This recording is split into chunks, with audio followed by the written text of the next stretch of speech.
Hello guys, ഇന്ന് രാവിലത്തെ ഒരു ഉണ്ടാക്കൽ വീഡിയോ ആണ് നിങ്ങൾ കാണാൻ പോകുന്നത്. എന്തുണ്ടാക്കണമെന്നല്ലേ? ഇന്ന് രാവിലെ എന്തുണ്ടാക്കും എന്ന് ആലോചിച്ചിരുന്നപ്പോഴാണ് എനിക്കൊരു ഉത്തരേന്ത്യയിൽ പോയി ബ്രേക്ക്ഫാസ്റ്റ് കഴിക്കൊരു മോഹം. പക്ഷെ ഉത്തരേന്ത്യയിൽ പോയി ബ്രേക്ക്ഫാസ്റ്റ് കഴിക്കുമ്പോൾ എന്നെ കൊണ്ട് പറ്റത്തില്ല. അപ്പൊ എന്ത് ചെയ്യും? ഉത്തരേന്ത്യ നമുക്ക് ഇങ്ങോട്ട് വരുത്താം. എങ്ങനെ വരുത്തുന്നില്ലേ? ദാ പിടിച്ചോ.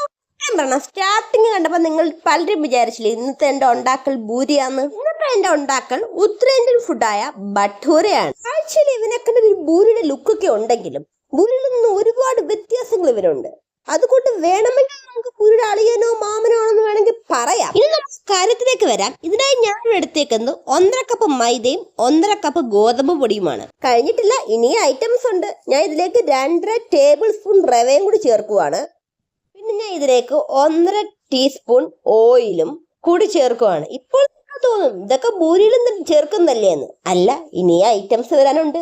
ഇനി അടുത്ത് നമുക്കൊരു 1.5 ടീസ്പൂൺ ബേക്കിംഗ് പൗഡറും കൂടി ചേർക്കാം. പിന്നെ അതിനൊക്കെ 1.5 ടീസ്പൂൺ ഉപ്പും കൂടി ഞാൻ ചേർത്തിട്ടുണ്ട്. നമുക്ക് ഇതിലേക്ക് ഒരു 2 ടേബിൾ സ്പൂൺ തൈരും കൂടി ഞാൻ ചേർക്കുവാണ്. ഇതും കൂടി ചേർത്ത് കഴിഞ്ഞാൽ ഇനി നമുക്ക് മിക്സിംഗ് ആണ്. അതിനായി ഞാൻ 1 കപ്പ് വെള്ളം എടുത്ത് വെച്ചിട്ടുണ്ട്. കുറേശ്ശെ ഒഴിച്ച് കുഴയ്ക്കുക. കാരണം ഒന്നിച്ചെടുത്ത് ഒഴിക്കല്. കാരണം ഭട്ടൂരയ്ക്ക് പകരം അവസാനം കുഴക്കട്ട ഉണ്ടാക്കേണ്ടി വരും. പരുവം പറയുവാണെങ്കിൽ നമ്മുടെ ചപ്പാത്തി മാവിനെയും കാട്ടി കുറച്ചും കൂടി സോഫ്റ്റ് ആയിരിക്കണം ഇതിന്റെ മാവ്. മനസ്സിലായല്ലോ അല്ലേ? പൊറോട്ടയെ ദേശീയ ഭക്ഷണമാക്കിയ നമുക്ക് എന്തുകൊണ്ടും ഭട്ടൂരയുടെ ദേശീയ ബ്രേക്ക്ഫാസ്റ്റ് ആക്കുന്നതിൽ തെറ്റില്ല എന്നാണ് എൻ്റെ ഒരു അഭിപ്രായം.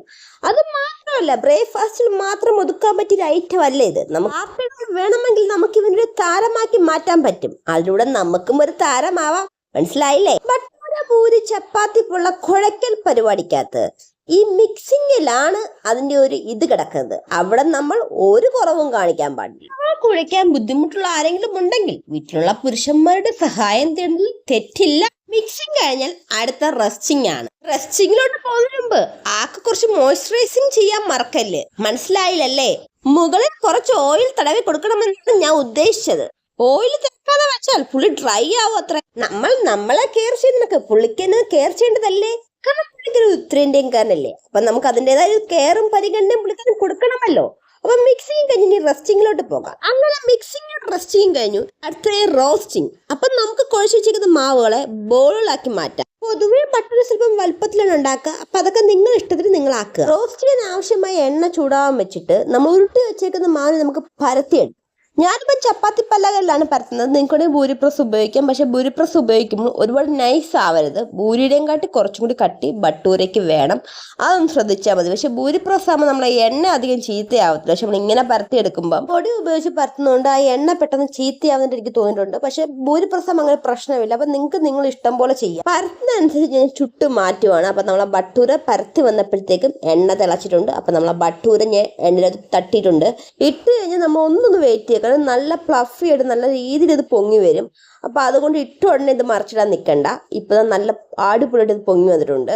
ഇനി നമുക്കിതിനെ തിരിച്ചിടാം. കാഴ്ചയിൽ ഇവന്റെ ഭൂരിയായിട്ടൊക്കെ തോന്നും. പക്ഷെ ഇവൻ ഭൂരി അല്ലെന്ന് ഇപ്പൊ നിങ്ങൾക്ക് മനസ്സിലായില്ലേ? ഇത് വേണമെങ്കിൽ ഇവനെ പരത്തിന് ശേഷം നിങ്ങൾക്ക് ഡയമണ്ട് ഷേപ്പിലും ഇതിനെ മുറിച്ച് പൊരിച്ചെടുക്കാം. ഒരു 3 ഉണ്ടായി കഴിഞ്ഞപ്പോൾ കണ്ട ഓയിലിന്റെ കളർ ചേഞ്ച് ആയത്. നമ്മൾ ഈ പൊടി വെച്ച് പരത്തുമ്പോൾ ഇങ്ങനെ പ്രശ്നമുണ്ട്. സാധാരണ ഭൂരി ഞാൻ ഭൂരി പ്രസ്സിലാണ് ചെയ്യുക. കാരണം ഈ ഒരു പ്രശ്നം ഉള്ളത് കൊണ്ട്. പക്ഷെ ഭട്ടൂരിച്ച് കട്ടിക്കും വലുതായിട്ടും പരത്താൻ വേണ്ടിയാണ് ഞാൻ ഇപ്പം ചപ്പാത്തി പലകിൽ പരത്തിയത്. നിങ്ങൾക്ക് വേണമെങ്കിൽ ഇത് പരത്തുമ്പം മുമ്പേ ഞാൻ പറഞ്ഞ കണക്ക് റൗണ്ടായിട്ട് പരത്തിന് ശേഷം നിങ്ങൾക്ക് 4 പീസാക്കി ഡയമണ്ട് ഷേപ്പിൽ നിങ്ങൾക്ക് ഇത് പൊരിച്ചെടുക്കാം.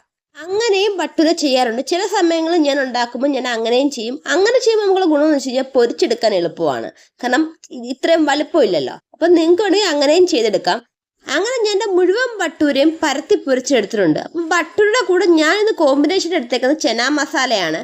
എൻ്റെ ഒരു പേഴ്സണൽ ഒപ്പീനിയൻ പറയുവാണെങ്കിൽ കൂടെ മറ്റെന്തിൻ്റെയും കാട്ടി കൂടുതൽ ചേർന്ന് പോകുന്നത് ചെന്ന മസാലയാണ് എനിക്ക് തോന്നിയിട്ടുള്ളത്. അതുകൊണ്ട് ഞാൻ അവിടെ ചെന്ന മസാല തന്നെയാണ് ഇവിടെ ഉണ്ടാക്കിയിരിക്കുന്നത്. നിങ്ങൾക്ക് ഭട്ടൂരയുടെ കൂടെ എന്ത് കോമ്പിനേഷനാണ് ഇഷ്ടം അതൊന്ന് കമന്റ് ചെയ്യണേ. അപ്പോൾ ഇതുവരെ ഭട്ടൂര കഴിക്കാത്തവര് ഉറപ്പായിട്ട് ഇതൊന്ന് ട്രൈ ചെയ്ത് നോക്കുക. നിങ്ങളുടെ അഭിപ്രായങ്ങൾ കമന്റായി കൂടി ഒന്ന് അറിയിക്കണേ. ഒപ്പം നമ്മളെ ചാനൽ സബ്സ്ക്രൈബ് ചെയ്ത് സപ്പോർട്ടും കൂടി ചെയ്യണേ.